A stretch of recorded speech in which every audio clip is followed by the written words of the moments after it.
Alhamdulillah, alhamdulillah wahdahu, wassalatu wassalamu ala man la nabiyya ba'dah.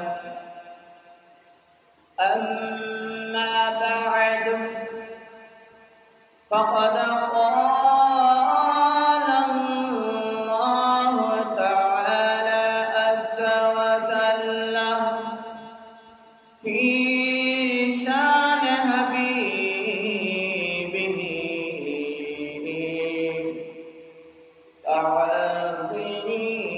ta'ziman lahu wa tawqira.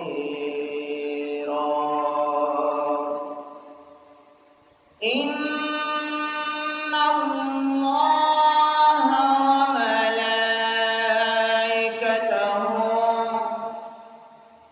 yusalluna 'alan nabi ya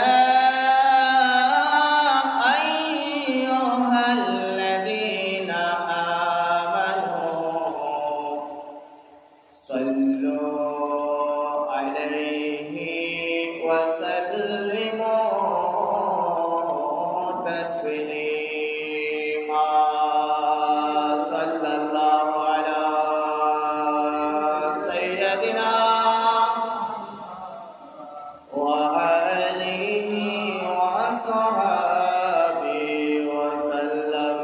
Sallallahu ala sayyidina Muhammad wa alihi wa sahbihi wa sallam. Allahumma salli ala sayyidina maulana Muhammad wa ala alihi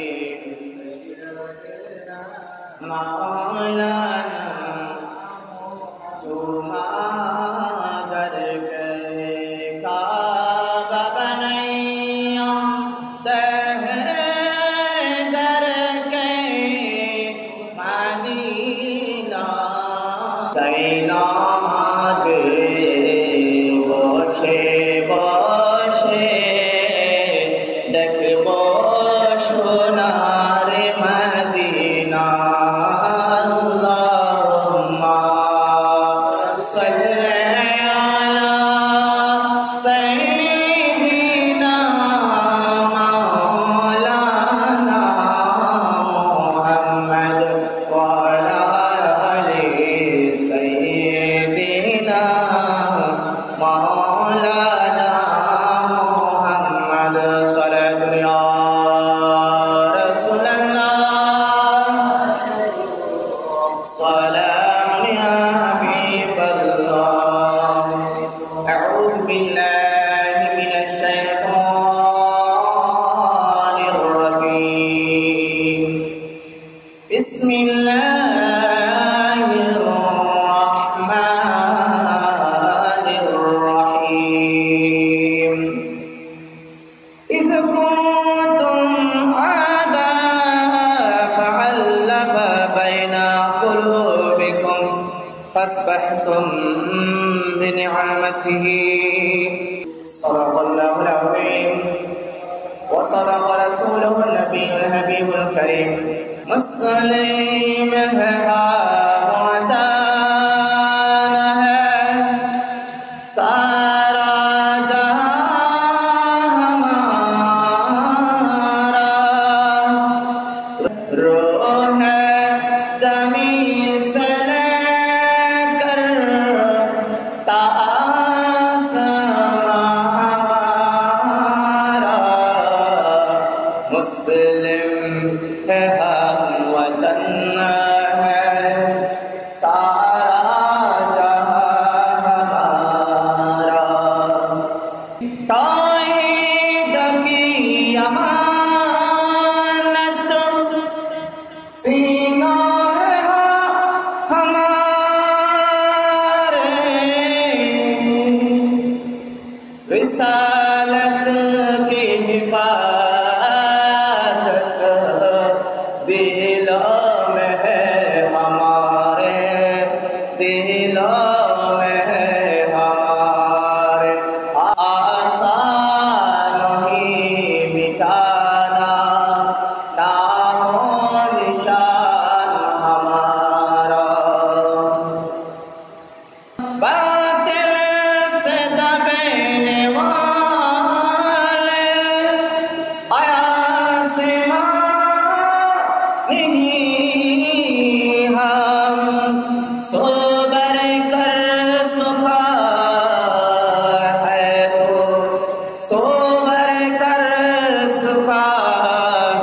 ব্রাদারানে আহলে সুন্নাহ ওয়াল জামাত, শ্রদ্ধেয় এবং সম্মানিত সর্বস্তরের মুসলিমান, পর্দানসীন মা বোনেরা, সকলের প্রতি আমার আন্তরিক সালাম। আসসালামু আলাইকুম ওয়া রাহমাতুল্লাহি ওয়া বারাকাতুহু। আল্লাহ পাকের দরবারে লাখো শুকরিয়া এবং দুরূদ শরীফ ও সালামের হাদিয়া নজরানা পেশ করছি নবীর নূরানি রওজায়ে পাক এবং আহলে বাইত রিদওয়ানুল্লাহ আজমাইনের দরবারে। সাথে সাথে এই এলাকারই রওনক খাজা গরিব আলী শাহ রহমাতুল্লাহ আলাইহি ও আবুল হোসেন ফকির শাহ রহমাতুল্লাহ আলাইহি তাদের কদমে সালাত ও সালাম পেশ করে আমি গুনেহগার আপনাদের সামনে অতি গুরুত্বপূর্ণ কিছু বিষয় আলোচনায় এনে আমার বক্তব্য রেখে যাব ইনশাআল্লাহ। এই আলোচনাগুলো শ্রবণ করার তৌফিক নায়ক করুন, উচ্চ আওয়াজে বলে আমিন। প্যারা হাজিরিন, পবিত্র কালামুল্লাহ শরীফের যে আয়াত তা আমি তিলাওয়াত করেছি, এই আয়াতের মধ্যে আল্লাহ রাব্বুল আলামিন বলেছেন, ইয কুনতুম আদা, আমরা একে অপরের মধ্যে কি ছিলাম? শত্রু ছিলাম, দ্বন্দ্ব ছিল, বন্ধুত্ব ছিল না। ফাআল্লাফা বাইনা কুলুবিহিম, আমাদের একে অপরের সাথে সম্পর্কগুলোকে, যেগুলো দ্বন্দ্বের মধ্যে ছিল সেগুলোকে আল্লাহ রাব্বুল আলামিন মিলিয়ে দিয়েছেন। ফাসবাহতুম বিনিআমাতি ইখওয়ানা, এই আল্লাহর নিয়ামতগুলো পেয়ে আমরা একে অপরের ভাইয়ে ভাইয়ে পরিণত হয়েছি। সুবহানাল্লাহ। আর বলছেন আল্লাহ, ওয়া কুনতুম আলা শাফা হুফরাতিন, তোমরা ছিলে হুফরাতিন, গর্তের খুব নিকটে ছিলাম। এই যে গর্ত আটু, তাহলে খুব কাছাকাছি, ঠিক কি না? আগুনের খুব কাছাকাছি গর্তের মধ্যে ছিলাম।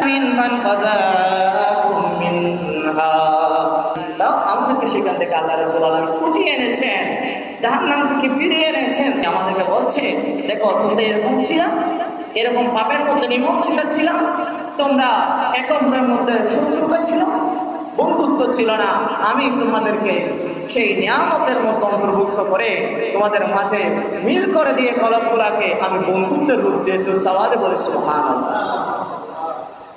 প্রিয় হাজিরিন, গত আলোচনার মধ্যে আমরা অবগত হয়েছিলাম কিভাবে খেলাফত প্রতিষ্ঠা হয়েছিল, কিভাবে ঐক্যের মাঝে ফাটল সৃষ্টি করেছিল, কিভাবে ইসলামের উত্থানকে পতনের দিকে নিয়ে এসেছিল।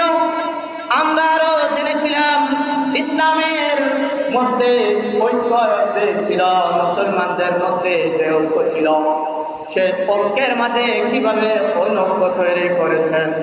তিনি ঐক্য তৈরি করেছেন সানা অঞ্চলের খলনায়ক, তার নাম কি ছিল? আব্দুল্লাহ ইবনে সাবা। আব্দুল্লাহ ইবনে সাবা। রাব্বুল আলামিন মেহেরবানি করেছিলেন, নিয়ামত দান করেছিলেন। সেই নিয়ামত তারা সহ্য করতে পারে নাই, যার কারণে ইসলামের মধ্যে আবার অনৈক্য তৈরি করে চেষ্টা করে সে অনৈক্য তৈরি করে ফিতনা করেছিলেন। কে? সর্বপ্রথম শুরু করেছিলেন আব্দুল্লাহ ইবনে সাবা। প্যারা হাজিরিন, মুসলিম মিল্লাহ রাসূল করিম রাউফুর রহিম সাল্লাল্লাহু আলাইহি ওয়াসাল্লামের হাতে বায়াত নিয়েছেন। তাদের মধ্যে সামান্য হিংসা বিদ্বেষ অন্তরে রাখে নাই। একজন সাহাবী বিপদে পড়লে শতজন ঝাঁপিয়ে পড়েছে। সামান্যতম যদি অভাব দেখা দিয়েছে, সাহাবায়ে কেরাম তাদেরকে এটার ব্যবস্থা করে দিয়েছে। মুহাজিররা এসেছেন, আনসাররা সহযোগিতা করেছেন, তাদের বিটা বাড়ি দিয়েও পর্যন্ত সহযোগিতা করেছেন। সুবহানাল্লাহ। এরকম দৃশ্য দেখে ওই ইহুদি আব্দুল্লাহ ইবনে সাবার সহ্য হয় না, কারণ মসজিদে ইবাদত করবে ওইরকম মানুষেরা পছন্দ করে না, কারোর সাথে ঝগড়া করে না, এরকম মানুষ তাদের সহ্য হয় না। গায়ে পরে ঝগড়া করে, গায়ে আছে কিনা? আছে, এখনো আছেন এরকম কিছু? আব্দুল্লাহ ইবনে সালাম ইসলামের মধ্যে, মুসলমানদের মধ্যে ফিতনা ফাসাদ ছড়িয়ে যাওয়ার জন্য সেই সময় হযরত ওসমান রাদিয়াল্লাহু তাআলা আনহুর ব্যাপারে 4টা অভিযোগ দায়ের করে দিল। কয়টা অভিযোগ? নাউজুবিল্লাহ। কয়টা অভিযোগ? আমরা আগামী জুমার দিনে একটু যদি ফিরে দেখি তাহলে বুঝতে পারবো হযরত ওসমান রাদিয়াল্লাহু তাআলা আনহু যখন এই সাহাবাই গোষ্ঠীকে মদিনা থেকে বিতাড়িত করেছিল, মনে আছে? ওখানে শেষ করেছিল। মদিনা থেকে যখন বিতাড়িত করেছিল এই সাহাবাই গোষ্ঠী হাসান বসরির দেশে অর্থাৎ বসরায় চলে গিয়েছিল, কারণ মদিনায় তার স্থান হচ্ছে না। বসরায় কিছুদিন থাকার পরে সেখানে তার কিছু সাঙ্গপাঙ্গ তৈরি করে সেখান থেকে চলে গেল কুফায়। কোথায়? কুফায়। তার লোক দেখানো, নম্রতা, ভদ্রতা, ইবাদত, রিয়ায়ে ইবাদত, কোন ইবাদত? লোক দেখানো ইবাদত। সেই ইবাদত দিয়ে কিছু ভক্ত করেছিল। জোগাড় করার পরে সেখান থেকে দেখা যায় ওই কুফাবাসীরা আস্তে আস্তে যখন সবার মাঝে এই মুনাফিক হযরত ওসমান রাদিয়াল্লাহু তাআলা আনহুর ব্যাপারে যখন বিরূপ মন্তব্য শুরু করে দিল, তখন ওই কুফার গভর্নর বুঝতে পারলো এই লোক সুবিধার না, মনে হচ্ছিল দরবেশ, কিন্তু সে তো ধরেছে বেশ, সে তো ধরেছে বেশ, এ তো কোনো দরবেশ নয়। সুতরাং কুফার জমিনে এখানে আর রাখা যাবে না, ওকে আর রাখা যাবে না। গভর্নর ওখান থেকে তাকে বিতাড়িত করে দিল। এ বদমাইশ কুফা থেকে যখন বহিষ্কার হয়ে গেল তখন সে চলে যায় সিরিয়ায়। কোথায়? আপনারা একটু জোরে বলবেন, কোথায়? সিরিয়ায়, শাম দেশ। সে সময় শাম বলতো, কি বলতো? সেই শাম বা সিরিয়ায় চলে যায়। সিরিয়ায় চলে যাওয়ার পরে সেখানে অবস্থান করে আবার বেশ নিয়ে এই আব্দুল্লাহ ইবনে সালাম চলে গেল সিরিয়ায়। সিরিয়ায় যাওয়ার পরে সেখানে অবস্থান করছে, সেখানে অবস্থান করছে। তার সব কিছু ঠিকঠাক করে ওই সিরিয়ার রাজধানী ছিল দামেস্ক। সিরিয়ার, বলুন না, সিরিয়ার বা শামের রাজধানী ছিল দামেস্ক। ওই দামেস্কে কিছু সময় অবস্থান করার পরে ওইখানের গভর্নর ছিলেন হযরতে আমিরে মুয়াবিয়া রাদিয়াল্লাহু তাআলা আনহু। সাওয়ার করে সুবহানাল্লাহ। সেই ওখানেও তার কিছু বক্ত আসে রেডি করার চেষ্টা করেছেন, কিন্তু আমিরে মুয়াবিয়ার সাথে যখন সে দেখা করতে চায়, আমিরে মুয়াবিয়ার সাথে তার দেখা হয় না। তখন তিনি একদিন মসজিদের মধ্যে প্রবেশ করলো। মসজিদের মধ্যে প্রবেশ করে দেখতে পেল আল্লাহ রাসূলের দুজন জলিলুল কদর সাহাবীকে তিনি সেখানে দেখতে পেয়েছেন, কারণ সে তো টার্গেট নিয়ে মসজিদে গিয়েছে। তার টার্গেট তো আল্লাহর ইবাদত ছিল না, আল্লাহর বান্দাদের মধ্যে ফিতনা তৈরি করা ছিল তার টার্গেট। উচ্চারণ বলুন নাউজুবিল্লাহ। টার্গেট অনুযায়ী সে যাচ্ছে, তার নকশার মধ্যে, পরিকল্পনার মধ্যে কোনো পরিবর্তন নাই, তার প্ল্যানের মধ্যে কোনো ধরনের পরিবর্তন নাই। প্ল্যান একটাই, যেইভাবে হোক মুসলমানদের মধ্যে ওই লক্ষ্য সৃষ্টি, ফিতনা সৃষ্টি, দ্বন্দ্ব সংঘাত করে দিতে হবে না। মসজিদের মধ্যে প্রবেশ করে একজন সাহাবী, যার নাম ছিলেন, ওই দুজন সাহাবীর মধ্যে একজন সাহাবী ছিলেন উবাইদা ইবনে সামিত, আরেকজন ছিলেন আবি দারদা রাদিয়াল্লাহু তাআলা।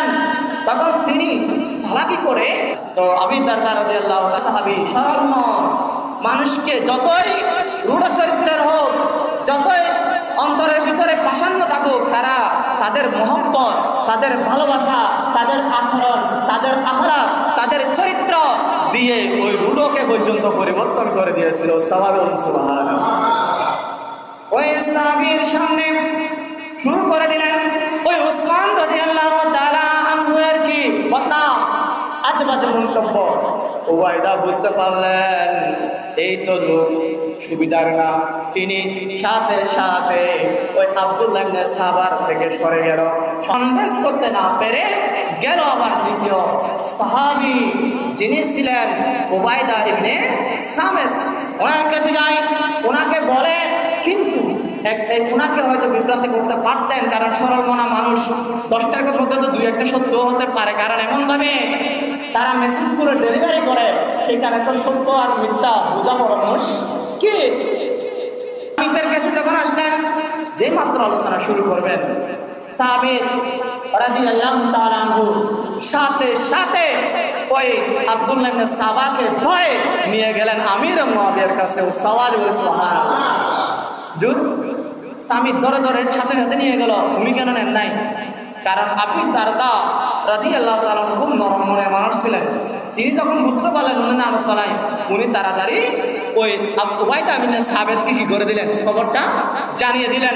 এখন উনি যখন হযরত উসমান রাদিয়াল্লাহু তাআলার ব্যাপারে বিরূপ মন্তব্য শুরু করছেন, ওইদিকে যেভাবে উবাইদা বিন দারদা রাদিয়াল্লাহু তাআলা বলছেন, দুটোটা যখন মিলে গেল, মুআবিয়ার কাছে নিয়ে যায়। আমিরে মুআবিয়ার দরবারে গিয়ে ওনাকে সবকিছু খুলে বলেন। আল্লাহর নবীর জলিলুল কদর সাহাবী বলার পরে ওই আব্দুল্লাহ ইবনে সাবাকে আমিরে মুআবিয়া বন্দী করেছে হাজতে। কোথায়? হাজতে বন্দী করে রেখে দিয়েছে।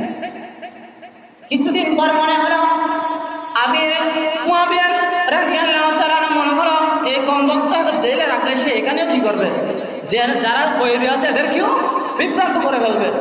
এরকম যখন তফরিম হলো, তখন আমির মুআবিয়া রাদিয়াল্লাহু তাআলা তাকে জেল থেকে বের করে দিলেন। ওই কমবক্ত সাবা সেখানেও সুযোগ পেল না, চলে যেতে হলো যেন কোথায়, তাকে বের হয়ে যেতে হলো। সুজা চলে গেল সেখান থেকে মিশরে। কোথায় কোথায় পরে করে মিশরে চলে যায়। আরে সেই মিশরের মানুষ তারও সহজ সরল নম্রভদ্র, এত ফেসবুক বুঝে না। সে সেখানে গিয়ে আবার দরসে বেশ নাকি দরবেশ বলেন, দরবেশ নাকি দরসে বেশ, দরসে বেশ কিসের দরবেশের বেশ করে। সেখানেও সে কিছু দল বল বাড়ি করার জন্য ভক্ত জোগাড় করে ফেলল। এভাবে করতে করতে সে তার পরিকল্পনা সেখান থেকে কি করে ফেলল, চূড়ান্ত পর্যায়ে চলে যাচ্ছিল।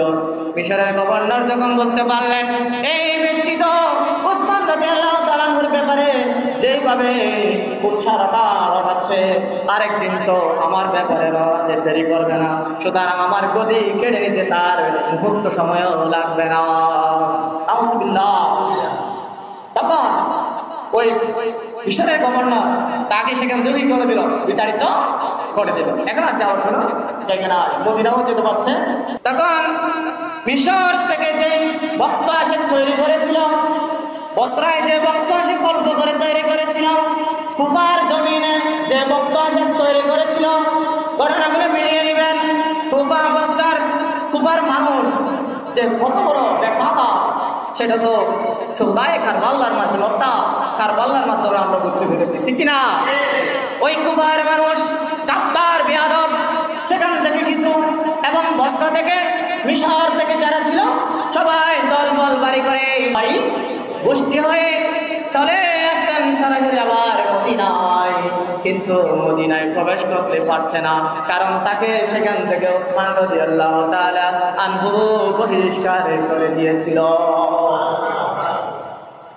এই সরাসরি প্রবেশ করতে না পেরে পাশাপাশি মদিনার বাইরে থেকে মুসলমানদের মধ্যে ফিতনা সৃষ্টির টার্গেট যেটা নিয়েছিল, সে অনুযায়ী সে মদিনা থেকে ষড়যন্ত্রের পরিকল্পনা বা বীজ বপন শুরু করে দিল। কার বিরুদ্ধে? হযরত উসমান রাদিয়াল্লাহু তাআলার বিরুদ্ধে। একদিন হঠাৎ করে জিলহজ মাস, হঠাৎ করে সবাই হজের দিকে চলে গেল, আয়েশা সিদ্দিকাও হজের দিকে চলে গেল। তখন এই আব্দুল্লাহ ইবনে সাবা অতর্কিতভাবে মসজিদের ভিতরে প্রবেশ করে হযরত উসমান রাদিয়াল্লাহু তাআলা আনহুকে টার্গেট করে 4টি অভিযোগ দায়ের করে সেখানে বিদ্রোহ শুরু করে দিয়েছে। নাউজুবিল্লাহ। মসজিদের ভিতরে হট্টগোল, মসজিদের ভিতরে দাঙ্গা হাঙ্গামা শুরু করে দিয়েছে। টার্গেট একটাই, ফিতনা ঐক্য হতেই হবে। তিনি 1 নম্বর অভিযোগ করেছেন হযরত উসমান রাদিয়াল্লাহু তাআলা আনহু স্বজন প্রীতি করে আত্মীয়স্বজনদেরকে নিয়োগ দিয়ে আত্মীয়স্বজনদের মধ্যে রাষ্ট্র সম্পদ বিলি করে দিয়ে রাষ্ট্র সম্পদ আত্মসাৎ করছে। সওয়াল বলে নাউজুবিল্লাহ। উসমান রাদিয়াল্লাহু তাআলা আনহু ছিলেন পারিবারিকভাবে ধনীর ব্যক্তি। উসমান ধনী বলা হয়েছে যাকে, রাসূলুল্লাহ দাবদারি করেছেন, ও আমার প্রাণের প্রিয় সাহাবী, মুসলিমরা পানি পাচ্ছে না খেতে, আমার এরকম একটা কূপ আছে, তোমাদের মধ্যে কে কিনে দিতে পারবে? ওসমান রাদিয়াল্লাহু তাআলা হাত তুলে দিলেন, ইয়া রাসূলুল্লাহ আমি আছি, আমি সেই কূপের পানি পান করছো, সওয়াল বলছো। আর সেরকম ওসমান গলিকে বলা হচ্ছে আত্মসাৎ।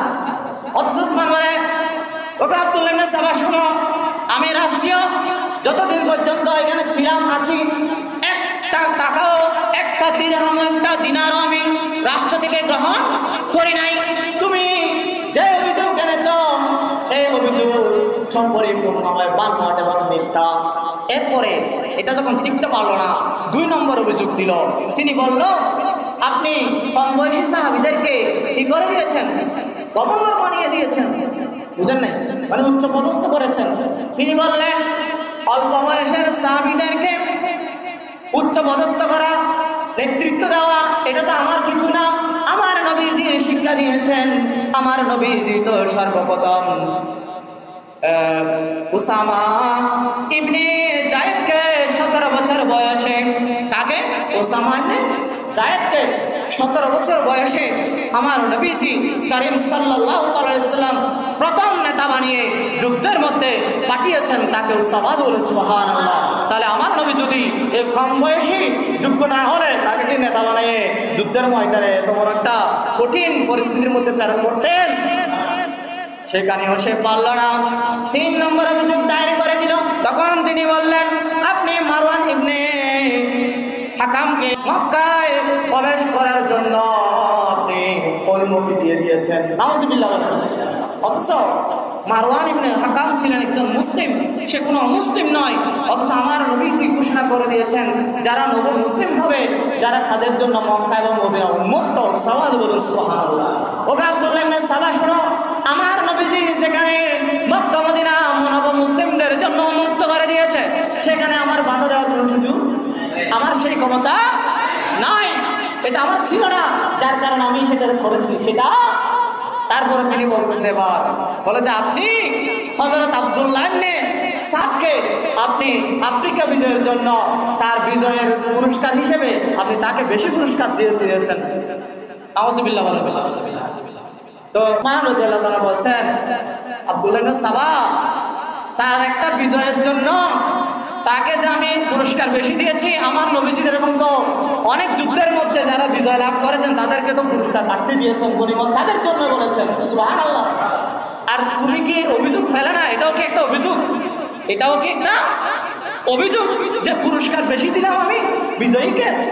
আচ্ছা ঠিক আছে, তাহলে আমি তাদের থেকে এই পুরস্কার ফিরিয়ে নেব, তুমি কি খুশি? এবার আব্দুল্লাহ ইবনে সাবাই গোষ্ঠী অবাক হয়ে গেল, বলে এটা কি হলো? একে একে 4টা অভিযোগ দিলাম, এ তো সবগুলো মেনে নিচ্ছে, সবগুলো মেনে নিচ্ছে। আমরা চাইলাম মসজিদের ভিতরে একটা ফিতনা সৃষ্টি করে, একটা গ্যাঞ্জাম করে মারামারি লাগিয়ে দেওয়ার জন্য, খুন খারাপি সৃষ্টি করার জন্য। এটা কি হলো? আমরা যাই বলি না কেন, যতগুলো অভিযোগ দিই না কেন, উনি তো সবগুলো মেনে নিচ্ছে। না, এভাবে হবে না। এই কম বক্ত হযরত ওসমান রাদিয়াল্লাহু তাআলা আনহুদের বিরুদ্ধে এবার উস্কে দিচ্ছে ওই মিশরি বাসী। কাকে? তিনি নিজের হাতে একটা চিঠি লিখলেন, শুধু এক লাইন বলবো। চিঠি লিখলেন, ওসমান রাদিয়াল্লাহু তাআলা আনহুর স্বাক্ষর নকল করে, স্বাক্ষর বুঝেন, শিল স্বাক্ষর আর কি, নকল করে চিঠিতে লেখা ছিল, মিশরবাসীরা যখন এই মদিনা ছেড়ে মিশরের দিকে চলে যাবে তখন তোমরা তাদেরকে হত্যা করবে। নাউজুবিল্লাহ বলেন। উস্কে দেওয়ার জন্য। কারণ কি? হুজুর কেন তিনি উস্কে দিচ্ছেন? কারণ তিনি বুঝতে পারলেন সব গোষ্ঠী গুতো এখানে আছে আর ওসমান সব দানবী মেনে নিচ্ছে। তাহলে ভাই মানুষ বলের মধ্যে থাকলে সবাই কি পাগল? সবাই কি মাতাল? সবাই তো আর মাতাল না, সবাই তো মাতাল ছিল না। তারা ওই যে সাবাই গোষ্ঠীর মধ্যে বুঝে গেছে যে এই আব্দুল্লাহ ইবনে সাবাই বন্ড, আব্দুল্লাহ ইবনে সাবাই। তো এদের যদি বন্ড যেটা যে প্রমাণ হয়ে যাচ্ছে তার নেতা, তো প্রমাণ হয়ে গেলে তো আস্তে আস্তে টাকা দিয়ে সরে যাবে। এদেরকে রাখার জন্য, শক্তি রাখার জন্য, আয়ত্ত রাখার জন্য এদের প্রশ্নে দিল, দেখো তোমাদের ব্যাপারে বলা হয়েছে, ওসমান চিঠি দিয়েছে আমার কাছে, তোমরা যখন মিশরে চলে যাবা তখন তোমাদেরকে সেখানে হত্যা করতে বলা হয়েছে। নাউজুবিল্লাহ। মানে সে চলে বলে কলা কৌশলে মানে যখন তার দল বল হেরে যাচ্ছে সব জায়গায় আল্লাহ নবীর সাহাবের কাছে, তখন তিনি আরেকটা মিথ্যা কৌশল নিয়ে ইসলামের মধ্যে যে কোনোভাবে হোক ফিতনা তৈরি করার জন্য যত ধরনের খারাপি আছে সে সব নিকৃষ্ট কাজ করতে পারে। এরকম ব্যক্তি আছে কি নাই? নাই মনে হয়, এখানে আছে? দুনিয়াতে নাই? আছে। না থাকলে এরকম হত্যাযোগ্য হচ্ছে কেন? প্যারা হাজিরিন, গভীর মনোযোগ দিয়ে শুনুন। এরকম চিঠি লেখার পরে আবার এদেরকে শোনানোর পরে সরাসরি চিঠি নিয়ে চলে গেল হযরত আলীর দরবারে। কার দরবারে? কে গেল? সবাই গোষ্ঠী আলীর দরবারে চিঠি বলল, দেখলেন এই মিশরি বাসীদের প্রতি উসমানের যে কূপ, এই কূপ প্রকাশ করে আমাকে চিঠি দিল। আলী কি এত নাচুকুর লোক ছিল নাকি? আলী রাদিয়াল্লাহু তাআলা আনহু চিঠিটা পড়ার পরে বুঝতে পেরেছেন, কিন্তু সাক্ষী সাহেব ছাড়া কোনো কিছু তো ফয়সালা হয় না। কারণ এতগুলো মানুষ একটা কথা বলল আর ওদিকে ওসমানের বিরুদ্ধে বলল, সেটাও যেমন একটা কথা, এটাও তো একটা কথা। তখন হযরত আলী রাদিয়াল্লাহু তাআলা আনহু তার বিচক্ষণতার মাধ্যমে বুঝতে পেরে আব্দুল্লাহ ইবনে সাদ এবং মিশরবাসীকে যাদের বিরুদ্ধে বলা হয়েছে তাদেরকে এবং যে এনেছে অভিযোগ তারা দুইজনকে বের করে দিলেন। বের মানে এদের ঘরের বাইরে বা সিংহাসনে মসজিদের বাইরে করে দিলেন। ছিল বসরা এবং কুফা বাসীরা। প্রশ্ন জিজ্ঞেস করবে যে এই যে চিঠি, এটার ব্যাপারে কি তোমরা কিছু জানো? দেখেন, বলে যে হ্যাঁ জানি তো। বলছে কিভাবে জানো? বলতে আমাদের মধ্যে আলোচনা হয়েছে তো। নাউজুবিল্লাহ বলেন। আলী বুঝে গেল যে চিঠি তার নেতার কাছে আসছে, সেটা তো কখনো এটা জানার কথা নয়। সুতরাং এদের ভিতরে আলোচনা হওয়া মানে এই কাজটা করেছে কে? আব্দুল্লাহ ইবনে সাবা। তখন আলী রাদিয়াল্লাহু তাআলা আনহু বললেন, ঠিক আছে, আমি বুঝতে পেরেছি এই চিঠি তোমরা বানিয়েছ। তো ওরা বললাম, দেখেন ওরা স্বীকার করতেছে কিছু ভালো মানুষ আছে যে ওরা বলছেন, বসরা কুফাবাসীরা বললেন, আপনি যেটা চিন্তা করছেন মানে আপনার তকফিমে যেটা এসেছে সেটা তো একেবারে ভুল নাও হতে পারে, তার মানে সত্য, এটা ডাইরেক্ট বলেনি আর কি, সত্য। আপনি যেটা চিন্তা করেছেন সেটা ভুল নাও হতে পারে। এরকম কথা বলার পরে হযরত আলী রাদিয়াল্লাহু তাআলা আনহু সিদ্ধান্ত নেবেন। এদিকে আব্দুল্লাহ ইবনে সাবা যখন বুঝতে পারছে আলী তাদেরকে বের করে দিয়েছে, সে বুঝতে পারছে এখানেও কোনো কি হবে না, শান্তি এখানেও, সরাসরি চলে গেল সঙ্গ পাঙ্গ নিয়ে হযরত উসমানের কোথায় মসজিদে গিয়ে ওনার সাথে গ্যাঞ্জাম বাঁধিয়ে তাকে ওইখানে বিদ্রোহ ঘোষণা করে হযরত উসমান রাদিয়াল্লাহু তাআলা আনহুকে বন্দী করে ফেলে। নাউজুবিল্লাহ বলেন।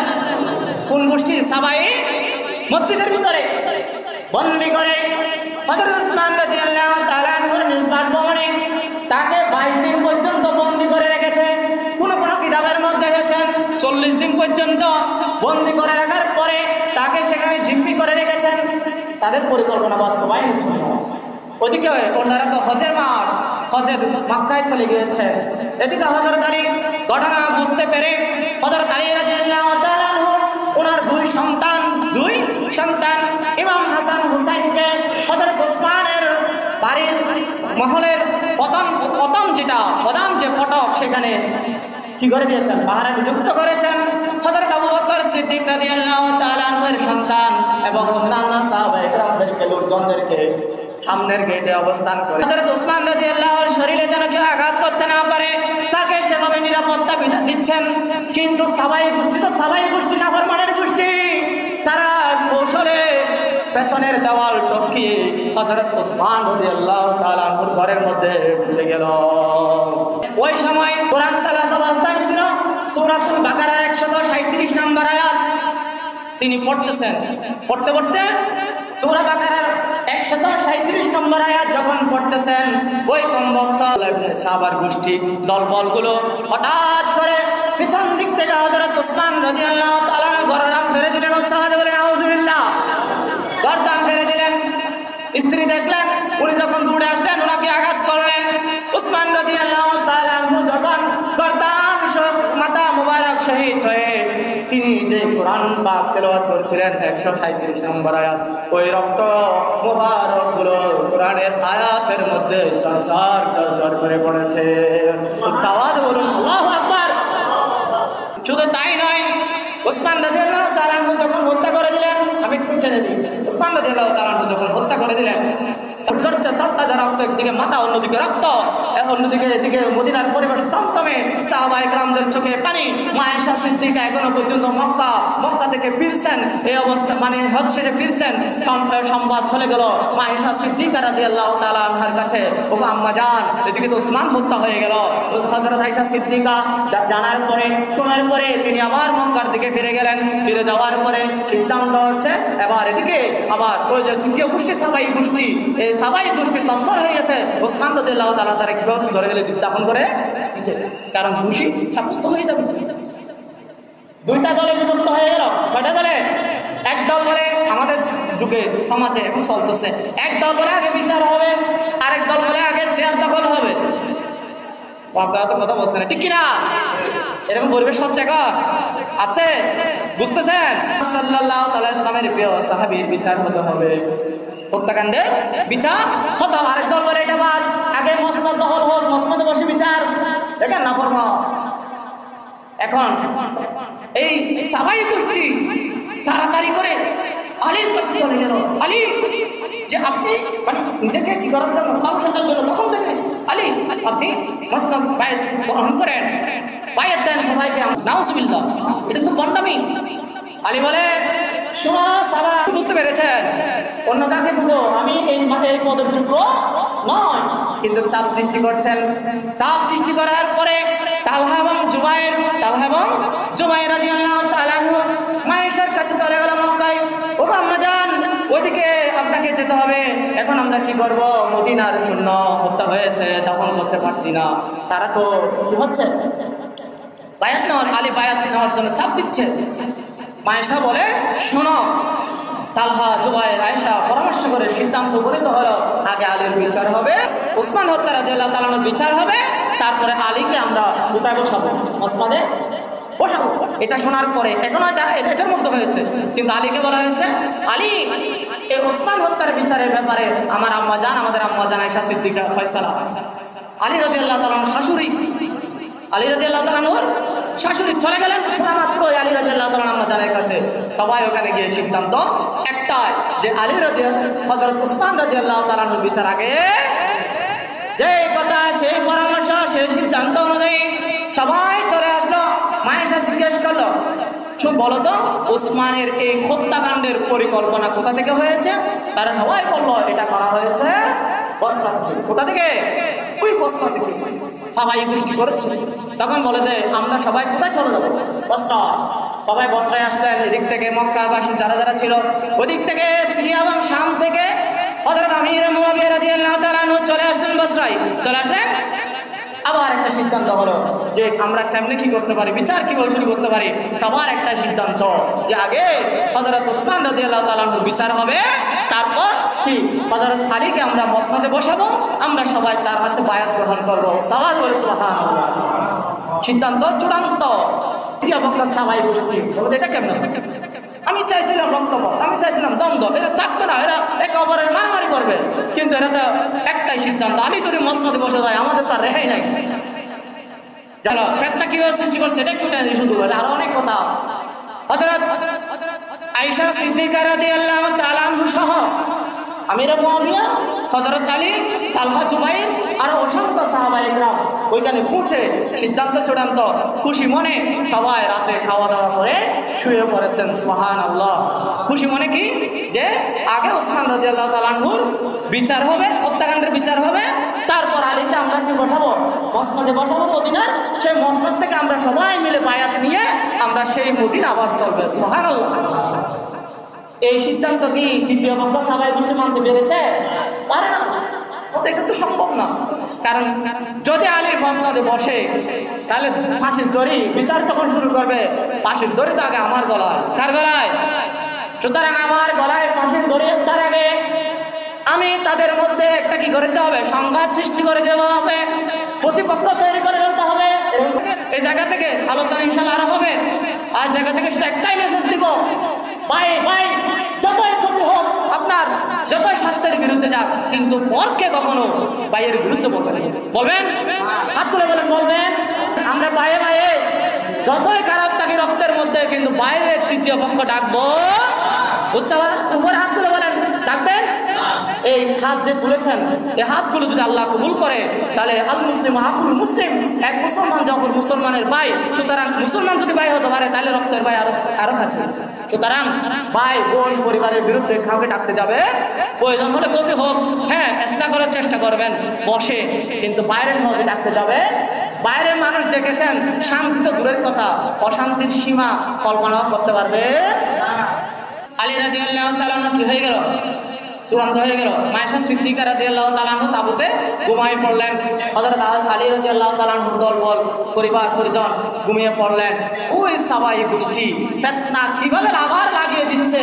ঘটনা একটা গেল, ঘটনার পর ঘটনা দিয়ে একটা ইস্যুর পর একটা ইস্যু দিয়ে তিনি কত পরিমাণ বিশৃঙ্খলা সৃষ্টি করতে, কত জঘন্য হলে, কত নাফরমান হলে মুসলমানদের মধ্যে অনৈক্য তৈরি করে দিতে পারে। এই সাবাই গোষ্ঠী সরাসরি অতর্কিতভাবে রাতের বেলায় পরিকল্পনা মাফিক হযরত আয়েশা সিদ্দিকা রাদিয়াল্লাহু তাআলা ওই তাবুতে হামলা চালিয়ে সংবাদ তৈরি করে দিল। সাওয়াজ বলুন নাউজুবিল্লাহ। আলোচনা আজকে এখানে রাখি। আমি বুঝালাম যে ঐক্য সৃষ্টি করার জন্য আপনি চিন্তা করে দেখেন, এই নাফরমানগুলো, এই ইহুদিগুলো, নাসরা খ্রিস্টানগুলো, বেঈমানগুলো, মুনাফিকগুলো সর্বক্ষণ আপনার পিছনে লেগে থাকবে। তার জন্য আগে একটা কথা বলে দিয়েছে, আপনারা হাত তুলেছেন, ওইটাকে মাথায় রেখে ইসলামের চূড়ান্ত বিষয়গুলোকে ওয়াতাসিমু বিহাবলিল্লাহ, আল্লাহর রজ্জুকে শক্ত করে ধরে, এখানে আল্লাহর রজ্জু মানে কিতাব, এখানে আল্লাহর রজ্জু মানে ইসলাম হাদিস, এগুলোকে ঈমান আমলের মাধ্যমে নিয়ে ইসলামের মধ্যে যারা ফিতনা সৃষ্টি করে তাদেরকে স্মরণ রেখে ইসলামকে বুনিয়াদি ইসলাম দেওয়ার জন্য প্রয়োজন হলে ত্যাগ বিসর্জন দিয়ে আমাদেরকে আমাদের মধ্যে থাকতে হবে। সুবহানাল্লাহ।